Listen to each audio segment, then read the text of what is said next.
요즘 SNS에 그림 퀴즈 하나가 사람들에게 화제가 되고 있습니다. 바로 이겁니다. 이게 무슨 뜻인지 아시겠습니까? 사는 게 아니다. 정말 요즘 사는 게 사는 것 같지 않습니다. 평범했던 일상들이 다 없어졌죠.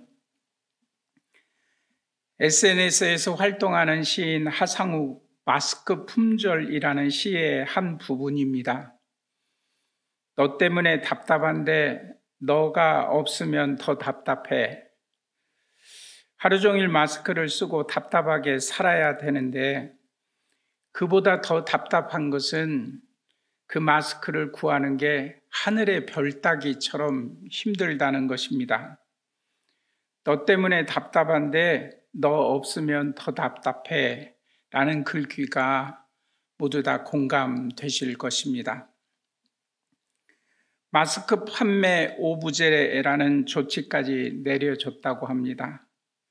정말 어서 빨리 코로나19 감염 사태가 진정되고 일상이 회복되기를 바랍니다. 감염 확산 예방을 위해서 사회적 거리두기 잠시 멈춤 캠페인이 벌어지고 있다고 합니다. 저희 교회도 이 캠페인을 함께 참여하기 위하여 연합여전도회 회장님 최영근 권사님께서 캠페인 영상도 촬영을 했습니다. 어서 빨리 이 사태가 마무리되기를 간절히 바랍니다. 어느 회사의 구내식당에는 서로 마주보면서 식사를 하지 못하도록 하기 위해서 한쪽 좌석을 치웠고 한 테이블에 혼자서 앉아서 식사를 하는 1인석 좌석 배치를 하였다는 이야기도 들었습니다. 사회적 거리 두기를 실천하기 위함이라는 참으로 안타까운 장면들인데 정말 사람이 더불어 함께 어울려 살아가고 대화하며 만남이 있고 이런 삶이 되어야 할 터인데 오늘의 사태가 만들어가고 있는 이런 안타까운 모습들은 우리의 상황을 더욱더 어렵게 만들고 있습니다. 저희 교회도 사회적 책임을 다하기 위해서 참 어렵지만 지난주부터 이렇게 영상으로 가정에서 예배를 드리고 있습니다. 저는 독일 다녀오기 전에 여러분들을 뵙고 벌써 넉 주째 여러분들을 보지 못했습니다. 참 보고 싶습니다. 그동안 전혀 생각도 못했던 것들인데 예배당에 함께 모여 찬양하고 기도하며 말씀 나누는 그것들이 얼마나 귀하고 또 소중한가 하는 것을 절실히 느낍니다. 그냥 당연한 것들로만 여겼던 그 모든 일들 감사치 못했습니다. 은혜인 줄 알지 못했습니다. 말라기 1장 10절에 보면 너희 중에 성전 문을 닫을 자가 있었으면 좋겠다. 내가 너희를 기뻐하지 아니하며 너희가 손으로 드리는 것을 받지도 아니하리라. 이 말씀이 생각이 나 정말 마음이 많이 아픕니다. 하나님께서 왜 이런 아픔을 주실까요? 왜 우리 민족에게 이런 시련을 주십니까? 그렇습니다. 하나님은 우리에게 평안하고 순탄한 시간들만 허락하시지 않는군요. 하루 종일 방이나 사무실에 콕 박혀서 사람들과 단절되고 그나마 피치 못해 밖에 나가게 될 때는 상대방을 위해서 또 나를 위해서 마스크를 필히 써야 하는 이런 답답한 시간들의 연속입니다. 어서 빨리 일상이 회복되어지고 예전처럼 매화꽃 활짝 핀 섬진강변을 걷기도 하고 또 사랑하는 사람들과 함께 카페에서 차 한 잔을 나누기도 하고 마주보며 식사도 하고 이런저런 대화를 나눌 수 있는 소소한 행복들이 어서 다시 회복되기를 원합니다. 애굽에서 신음하던 이스라엘 백성들을 건져내셔서 광야로 내보내실 때 하나님께서 모세에게 그 이유를 말씀해 주셨습니다. 출애굽기 3장 11절 말씀입니다. 모세가 하나님께 묻죠. 하나님, 내가 누구인데 나를 바로에게 보내십니까? 하나님, 내가 누구인데 이 백성을, 이스라엘 백성들을 애굽에서 인도하여 내겠습니까? 그러자 하나님께서 모세에게 이렇게 말씀하셨습니다. 내가 반드시 너와 함께 할 것이다. 그리고 내가 그 백성을 인도해 낸 후에 너희가 나를 섬길 것이니라. 바로 이 말씀입니다. 나를 섬길 것이니라. 그들이 그 광야, 그 고통의 날들을 지내는 이유는, 그리고 그 어려움 속에서 그들이 건진받은 이후에 하나님께서 모세에게 들려주셨던 말씀은 이들이 나를 섬기게 하려 함이다라고 말했다는 것입니다. 하나님께서 하나님의 백성들을 건져내셔서 광야로 보내신 이유가 바로 하나님을 섬기게 하겠다. 여기 섬긴다는 말을 다른 곳에서는 제사 드린다라는 표현을 쓰기도 했고 예배 드리게 하시겠다는 말씀입니다.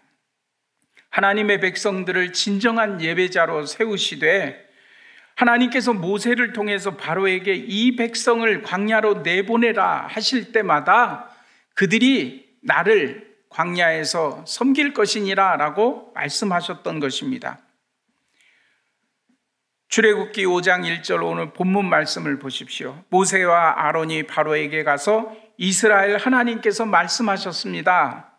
내 백성을 내보내라. 그러면 그들이 광야에서 내 앞에서 절기를 지킬 것이니라. 애굽에 내렸던 10가지 재앙이 임할 때마다 모세는 바로에게 똑같은 말을 반복해서 전했습니다. 그 말씀을 보실까요?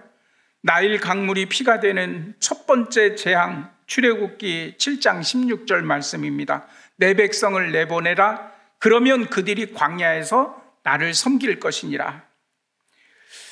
개구리 재앙 때도, 파리 재앙 때도, 5번째 심한 돌림병으로 가축들이 죽음을 당할 때도 모세는 바로에게 가서 이렇게 말했습니다. 내 백성을 내보내라. 그들이 나를 섬길 것이니라. 바로 이 말입니다. 10가지 재앙 중에 마지막 애굽의 모든 장자가 죽임을 당하는 마지막 10번째 재앙이 임할 때도 하나님께서는 그 장면을 이렇게 설명해 주고 있습니다.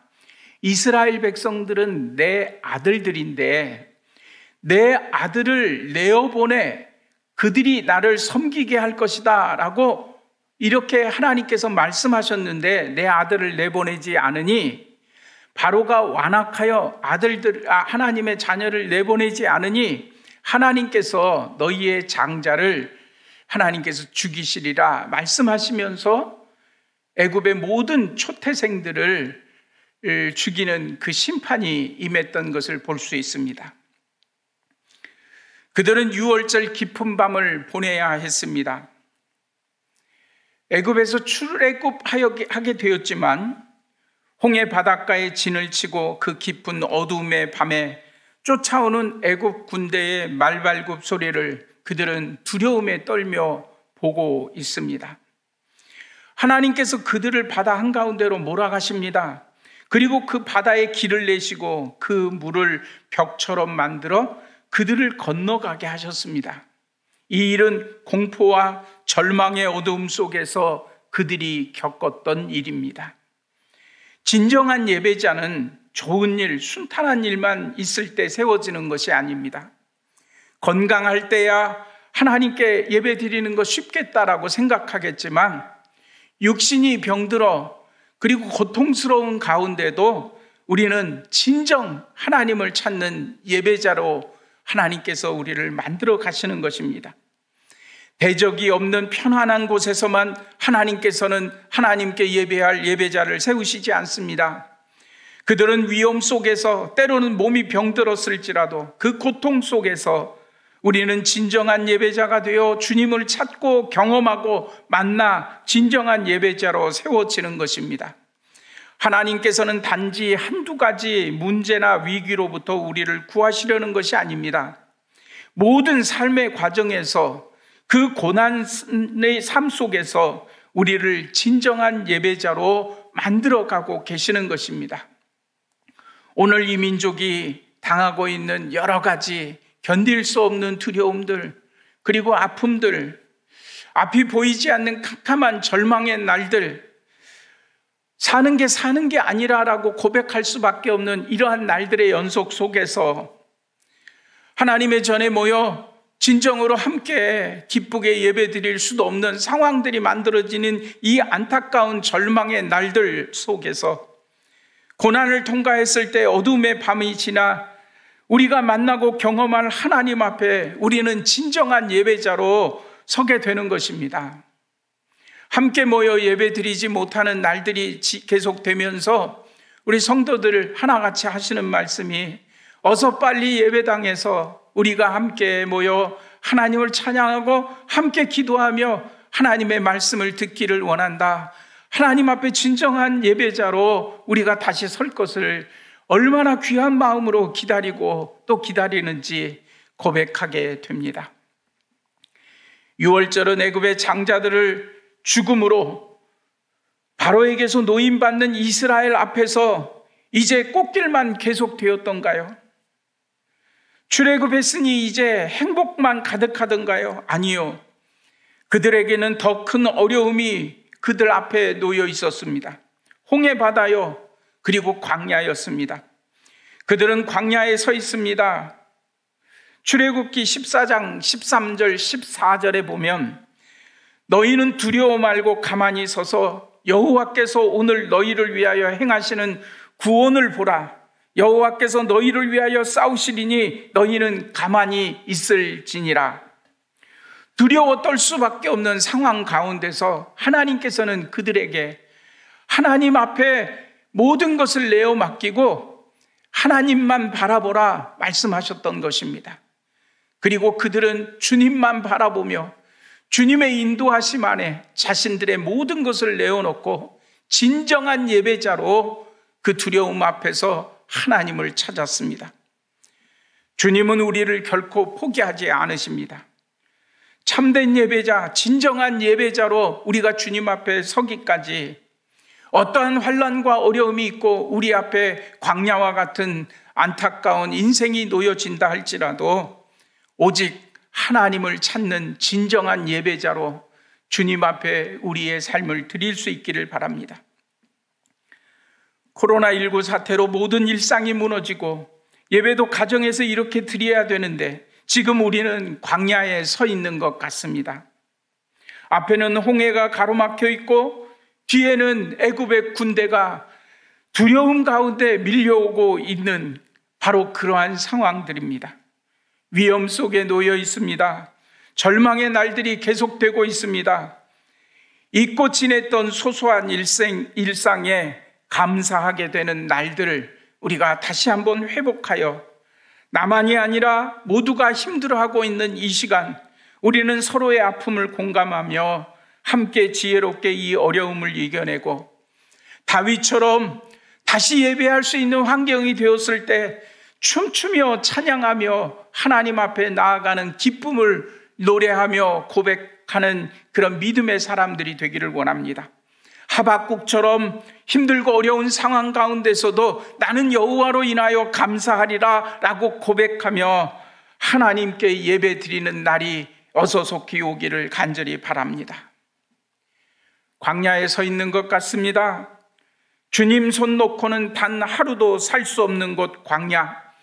그러나 광야를 지나며 오직 주님의 뜻만이 이루어지기를, 우리를 통해 주님만 드러나시기를 간절히 바라며 지나온 날들을 철저히 회개하고 하나님 앞에 감사치 못했던 우리들의 연약한 모습들을 주님 앞에 고백하며 우리에게 허락해 주셨던 모든 일상이 감사였음을 다시 한번 고백드릴 수 있는 진정한 예배가 되기를 원합니다.